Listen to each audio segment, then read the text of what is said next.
तो ये supporting states कौन सी थी?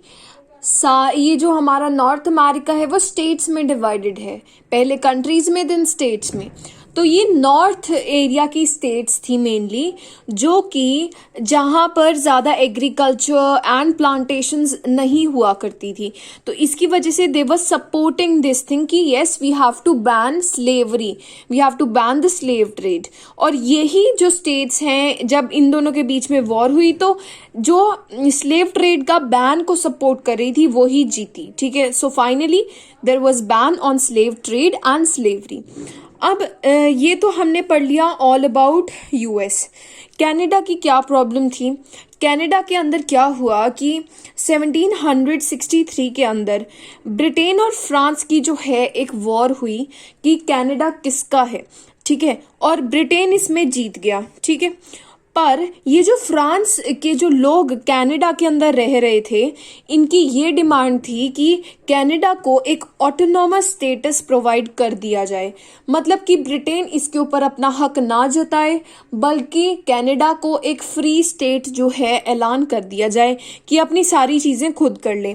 और ऐसा हुआ इन 1867। तो आप देख सकते हैं कि ऑलमोस्ट 100 ईयर्स का जो है फ़र्क था। तो कनाडा को इस चीज़ में जो है काफ़ी प्रॉब्लम आई। अब हमने सारे प्रोसेसेस को पढ़ लिया है कि कैसे नॉर्थ अमेरिका में बाहर से लोग आए हैं। अब हम परफेक्टली पढ़ेंगे कि एक्चुअल में जो नेटिव लोग थे नॉर्थ अमेरिका की, उनके क्या हालात हैं in the next topic. And sorry for all these voices and sound because festive season is going on. Let's move on the next topic. So the topic is native people lose their land. मतलब उनकी जो land है वो छीन ली गई। सबसे first चीज़ है कैसे हुआ ये सब कुछ, दैट वाज डिसीटफुल ट्रीटीज। मतलब कि ऐसे एग्रीमेंट साइन करा लिए गए by the Europeans from the native people, जो कि बहुत ज़्यादा एक तरह से धोखेबाज ट्रीटीज थी, धोखेबाज एग्रीमेंट्स थे। तो वो क्या कर रहे थे, या तो कन्विंस कर रहे थे इन नेटिव्स को कि आप हमें अपनी लैंड दे दो, हमें चाहिए ये लैंड, या फिर उन्हें फोर्सफुली भी जो है इन ट्रीटीज पे साइन कराया गया। और एक्चुअल में हो क्या रहा था कि एक ट्रीटी मान लो एक पर्टिकुलर एरिया के लिए साइन की गई है, उससे ज़्यादा लैंड ये ले लेते थे हमारे यूरोपियंस। एंड देन क्या होता था कि अगर एक पर्टिकुलर लैंड इन्होंने खरीदी है तो उसकी जो है कम पैसे दिया करते थे। कई बार क्या करते थे, लैंड ज़्यादा ले लेते थे, कई बार पैसे कम देते थे। ठीक है, so this was the problem. उसके बाद है नेक्स्ट टॉपिक इनजस्टिस की। इनके साथ एक्चुअल में हो क्या रहा था, दैट हाउ मच अन्याय ये जो कितना सफ़र कर रहे थे नेटिव लोग। अब क्या हुआ, जॉर्जिया जो है यूएसए की एक स्टेट है, इसके अंदर चेरोकीज नाम की एक ट्राइब रहती है। और जो ये हमारे यूरोपियंस हैं, इनके अकॉर्डिंगली ये जो है अनसिविलाइज्ड है और इन्हें जो है राइट्स लेने का कोई अधिकार नहीं है।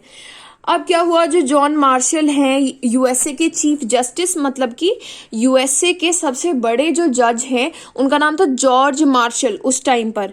इन्होंने कहा नहीं, ये जो चेरोकीज ट्राइब है इनके खुद के राइट्स हैं। और ये जो है क्योंकि जॉर्जिया की गवर्नमेंट की कोई भी अधिकार नहीं है इनकी खुद के टास्क पर, इनके खुद के ट्रेडिशंस पर, तो ये जो है इनकी सारी जो भी काम है उनमें इंटरफेयर नहीं कर सकते। पर जो एंड्रयू जैक्सन थे, जो कि उस टाइम पर यूएस के प्रेसिडेंट हैं, उन्होंने इन्हें कह दिया कि आप सभी अनसिविलाइज्ड हैं और आपको राइट्स पे कोई अधिकार नहीं है और आपको जो है अपनी जगह छोड़कर ग्रेट अमेरिकन डेजर्ट की तरफ को जो है जाना होगा। और इसी की वजह से 15,000 चेरोकी ट्राइबल पीपल को भेज दिया गया और कई लोग उनमें से जो है इन दिस ट्रैवल पीरियड जो है वो जो है उनकी डेथ भी हो गई। ठीक है, अब एक्चुअल में ये क्या जस्टिफिकेशन देते थे कि हम ऐसा क्यों कर रहे हैं इन नेटिव लोगों के साथ।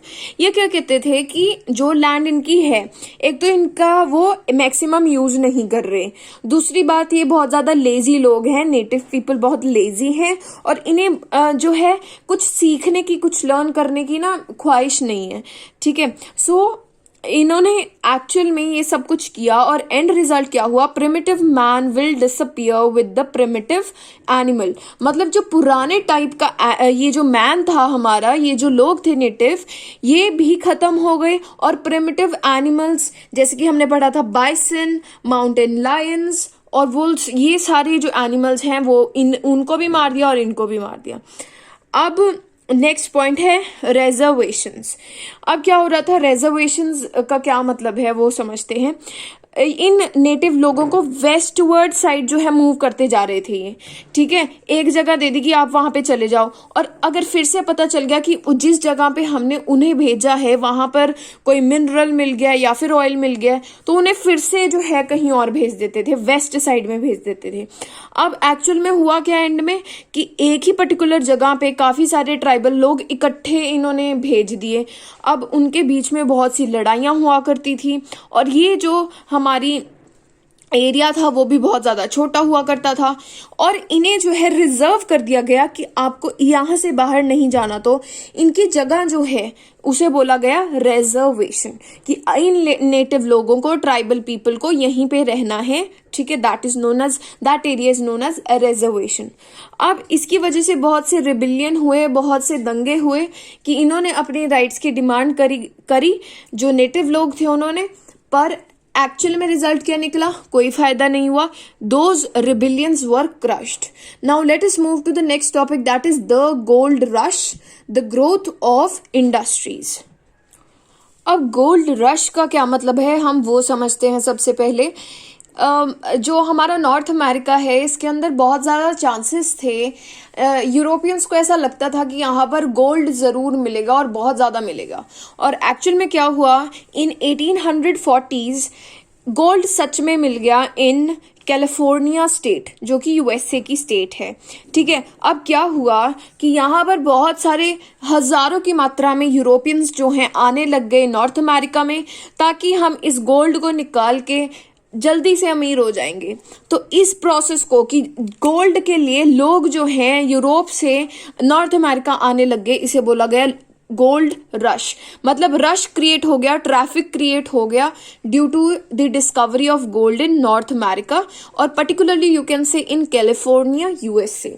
इसकी वजह से क्या हुआ, उन्हें लगा कि अब हमें बहुत ज़्यादा ट्रेड जो है यहाँ पे इंक्रीज होने वाला है, गोल्ड मिलने वाला है। इसकी वजह से हम रेलवेज जो है एस्टैब्लिश करते हैं यहाँ पर सारे में, और रेलवेज बनाने के लिए जो है चाइनीज वर्कर्स को जो है रिक्रूट किया गया बाय द यूरोपियंस, ठीक है। और यूएसए की जो ये रेलवेज थी ये कंप्लीट हो गई थी इन 1870 एंड कनाडा की हो गई थी इन 1885, ठीक है। अब हम पढ़ेंगे कि ये जो इंडस्ट्रीज हैं वो कैसी थी यहाँ पर, ठीक है। हमने पढ़ लिया gold rush, now we will be talking about the growth of industries. हमने अभी पिछले चैप्टर में पढ़ा था कि इंग्लैंड के अंदर कैसे इंडस्ट्रियलाइजेशन हुई, जब वहाँ के छोटे फार्मर्स की जो है लैंड ले ली गई by the big farmers. But यहाँ पर कब इंडस्ट्रियलाइजेशन हुई, जब रेलवे इक्विपमेंट्स जो कि अब बनाए जा रहे हैं फॉर द ट्रेड, उनकी ज़रूरत होने लग गई। और इन्होंने क्या करना था, पूरे नॉर्थ अमेरिका को चेंज कर देना था, वहाँ पे बहुत सारे फार्म्स एंड ऑल बना देने थे। उस एग्रीकल्चर की इम्प्रूवमेंट के लिए जब मशीनरी बननी थी तब जाके जो है इंडस्ट्रियलाइजेशन शुरू हो गई, ठीक है। 1860s के अंदर जो नॉर्थ अमेरिका था हमारा, particularly if we talk about USA, 1860 का जो यूएसए था वो बहुत ज़्यादा बैकवर्ड था, वेयर एज 1890 का जो यूएसए था वो एक टॉप इंडस्ट्रियल लीडर बन गया था, ठीक है। तो you can see the change in 30 years, इतना ज़्यादा एक्सपेंशन हुआ।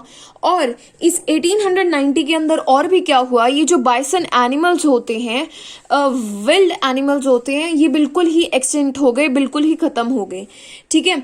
और 2 साल बाद क्या हुआ, इन 1892 यूएसए का कॉन्टिनेंटल एक्सपेंशन जो है, मतलब कि यूएसए जो है वो क्या कर रहा था, पहले इधर था आपने देखा था और इधर शिफ्ट हो गया, यहाँ तक पहुंचने में 1892 तक लग गया और यूएसए का एक्सपेंशन खत्म हो गया, ठीक है। So that is it. I hope you like the video. Thank you. Finally, give the thumbs up if you have learnt a lot in this video, and subscribe to my channel. You may also share my videos with all your friends. It's a request. Thank you.